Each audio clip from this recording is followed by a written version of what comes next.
It's morning again in America.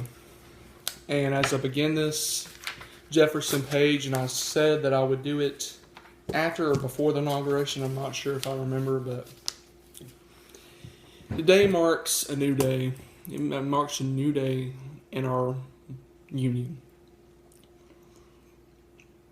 Many people are going to say, and I was skeptical of this idea right at first, how they were comparing Trump and Reagan. I'm like, no, for no way. Why would someone do that? There's a lot more similarities than we think, and I've noticed over this course.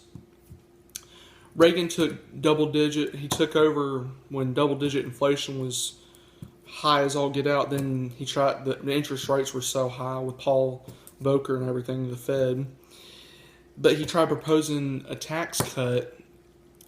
The thing is, there's one thing that Trump has that Reagan didn't have, and that was a Republican-controlled Congress. See, Tip O'Neill, every time Reagan would propose a budget, Tip O'Neill would say it's dead on arrival.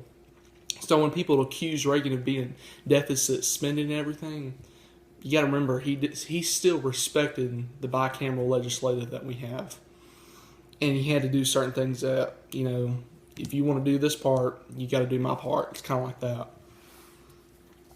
So, in the recession of 1982, once he left office, there were 6 consecutive terms of economic growth. My main point of this right here is that we as Americans felt great about our country.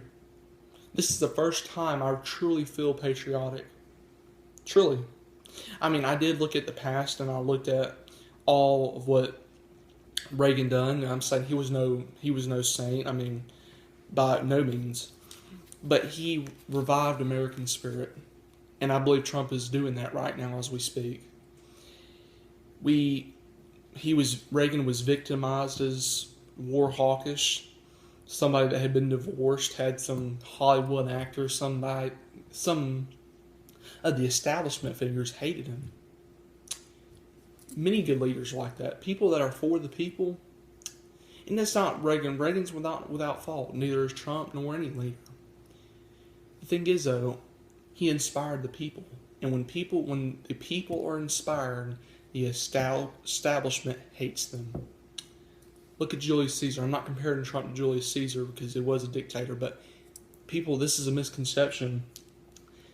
Many Roman people, the common average Roman person, loved Julius Caesar because he stood for the average person. He sat with, he drank, he dined with the average person. The senators is what hated him. The establishment is what hated him. The same thing was JFK. Now, I'm not alluding to JFK. I rebuke that in the name of Jesus. But they're for the people. And when the people like him, the people will be silent, but they speak volumes together. And that's what happened this year. And my concern is that Trump is going to do good on his promises, but it's that his own party, I believe, is against him. I mean, that's pretty obvious. Paul Ryan's acting all hunky-dory now, but, I mean, he was against him throughout the whole campaign, in my opinion. And I'm really concerned with Lindsey Graham, because last night on Tucker Carlson, which I love Tucker Carlson, was saying something about if we have to fight in Crimea or something like that against if Putin invades Russia.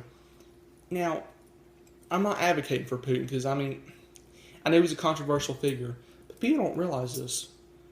Putin was an atheist for a very long time. And I know many of you probably are Christian, but he became Christian. And, it's a common misconception how we demonize him. I'm not saying he's perfect by no means. He's done some crooked things. But in other things, I truly have to respect him. It's not that I love him or I'm a big fan of him. It's not like I have a big portrait of him. No, by no means. He's a Russian leader. But Mikhail Gorbachev, you look at that. They were demonizing Reagan when he was trying to be friends with Gorbachev. See, it's trust, but verify. And I think Trump is going to have that relationship with Putin. I know Gorbachev and Putin are different, but I think Trump's going to let people know we are Americans. We are the people. We the people are the backbone of this country. And in conclusion, America will be great again. And I know many people of you probably say, "Oh, he's just the bigot." No, it's called liberty. See, liberty has become one-sided today, whether left or right. Because it might surprise you, some of you. I'm conservative, but I'm also libertarian, because I believe certain foreign policies are just crazy. But we have to identify our enemy, and that is radical Islam. We have to identify that the youth has been indoctrinated in this belief that everything must be handed to them. And it's really poisoning our generation. And I think finally Trump's going to show Americans we are what we are because we worked for it. We gained it through that. As generations trickled down, we didn't get nothing just handed to us. Thomas Jefferson had to work for the Declaration of Independence.